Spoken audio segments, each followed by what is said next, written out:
You're crossing a stretch of tall grass 100,000 years ago. The sun is almost gone. The landscape is turning dark. Then you hear movement behind you. You stop. You turn around. Two yellow eyes catch the last rays of sunlight. A cave lion steps out of the grass. It's far larger than any lion alive today. Hundreds of pounds of muscle, claws, and teeth built to bring down large prey. And it's staring directly at you. Now think about what you have. No gun, no knife, no spear, not even a sharpened stick. Your teeth aren't weapons. Your nails won't help. You're not fast enough to outrun it, strong enough to fight it, or agile enough to escape. So why are humans still here? How did our ancestors survive in a world where almost everything seemed better equipped for survival than they were? To answer that, we need to look at what was hunting us. In 1924, Raymond Dart examined a fossil skull discovered in South Africa.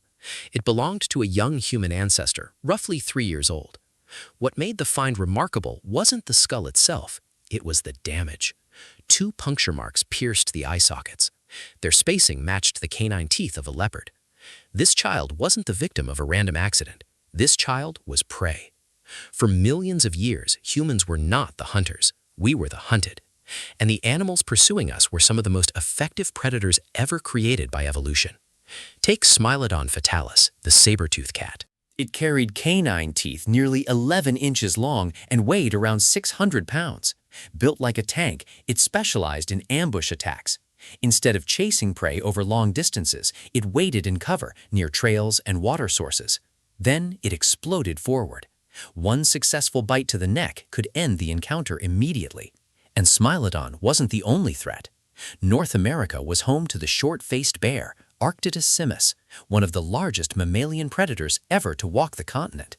Standing up to 12 feet tall and weighing close to 2,000 pounds, it combined enormous size with surprising speed.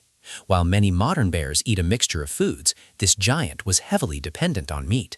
If one spotted you in the open, your chances were slim. Then there were the cave hyenas.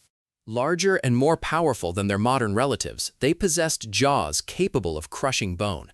Their bite force allowed them to crack skeletons open to reach the marrow inside. And they rarely hunted alone. Large packs could overwhelm prey through coordination and persistence. Dire wolves traveled in groups. Cave lions hunted cooperatively. Giant cheetahs roamed ancient grasslands. In South America, terror birds stood nearly 10 feet tall and carried beaks capable of delivering devastating blows. Wherever humans lived, predators lived too. And here's the problem. Humans didn't have much to work with. A chimpanzee is significantly stronger than an adult human. It has larger teeth, greater climbing ability, and far more upper body power. Yet chimpanzees still fall victim to leopards. Humans were weaker, slower, less equipped for combat. Our night vision was poor. Our sense of smell wasn't impressive. Our hearing wasn't exceptional. We stood upright, making ourselves easier to spot from a distance. And our children remained helpless for years. From a purely biological standpoint, humans should have struggled to survive. Yet every predator we've mentioned is gone. We are not. So what changed? The first major breakthrough was fire. At Wonderwork Cave in South Africa, archaeologists discovered evidence suggesting humans controlled fire roughly 1 million years ago. That changed everything. A campfire creates a protective boundary. Predators generally avoid open flames, even today. Suddenly, humans had light and darkness, warmth during cold nights, protection from many animals that preferred to hunt after sunset.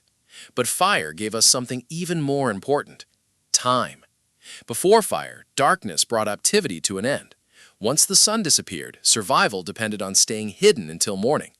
Fire extended the day. People could sit together, make tools, share knowledge, plan hunts, and teach their children. Every evening became an opportunity to learn. Fire also transformed food. Cooked meat is easier to digest and provides more usable calories. Those calories helped support larger brains. Larger brains improved problem solving, and better problem solving improved survival. But fire wasn't enough by itself. The second advantage was endurance. Humans are poor sprinters. Most predators can accelerate faster than we can. A saber-toothed cat could reach deadly speeds almost instantly. Humans cannot. But we possess something unusual. We can keep moving for a very long time. Through a strategy known as persistence hunting, Early humans turned endurance into a weapon. Instead of chasing prey at full speed, hunters followed at a steady pace. The animal would run. The hunters followed. The animal stopped to recover. The hunters kept coming. Again and again. Most mammals cool themselves by panting, which becomes difficult during continuous movement. Humans sweat across much of the body, allowing us to regulate temperature while remaining active. Eventually, the prey overheated. Its energy ran out. It collapsed. The hunters arrived. Humans succeeded not because they were faster, but because they could outlast their prey. The third advantage was pattern recognition. Human brains became experts at finding meaning in small details. A footprint, a broken branch, disturbed soil. Each clue told a story. Our ancestors learned to read the landscape. They tracked prey. They tracked predators. They learned where dangerous animals hunted, when they were active, and which areas were safest. More importantly, they shared that information. Knowledge didn't disappear when one person died. It was passed on.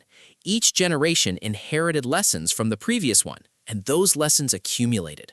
But the most powerful human advantage wasn't fire. It wasn't endurance. It wasn't intelligence. It was other humans. In 2001, researchers studied a fossil skeleton from Dmanisi, Georgia, dating back roughly 1.8 million years. The individual had lost all of their teeth long before death. Without help, survival would have been extremely difficult. Yet this person lived for years. Someone fed them. Someone cared for them. Someone kept them alive. Predators rarely do that. A toothless lion dies. A toothless human can survive because others help.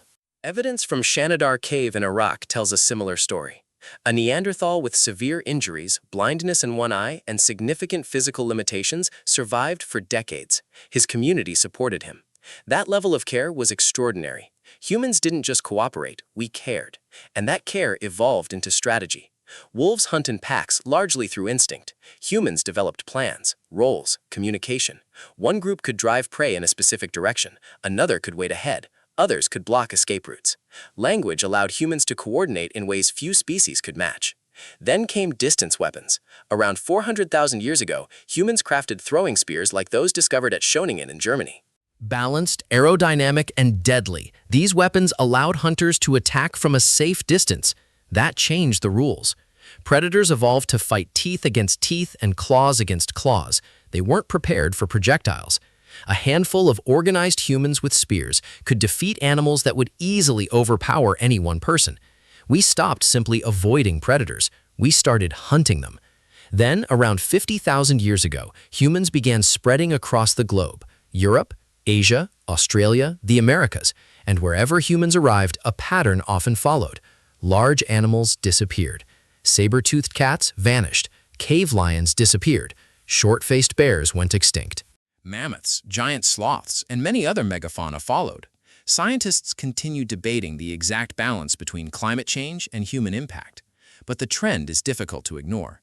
Human expansion and megafaunal decline frequently occurred together. We didn't merely survive the world's greatest predators. We outlasted them. Because evolution gave those predators specialized advantages: speed, strength, camouflage, powerful jaws. Humans received something different: adaptability. When we couldn't run faster, we invented tools. When we couldn't see in the dark, we created fire. When we couldn't win alone, we worked together. Every weakness forced innovation. Every challenge demanded a solution. And over thousands of generations, those solutions accumulated. For millions of years, humans lived as prey. We hid from danger. We feared the darkness. We lost loved ones to predators. But we possessed one ability no predator could match. We could learn from experience and pass that knowledge to the next generation. And in the end, that was enough. Not strength, not speed, not claws or teeth. Learning, adaptation, and each other. Subscribe for more videos like this and know more about anything interesting.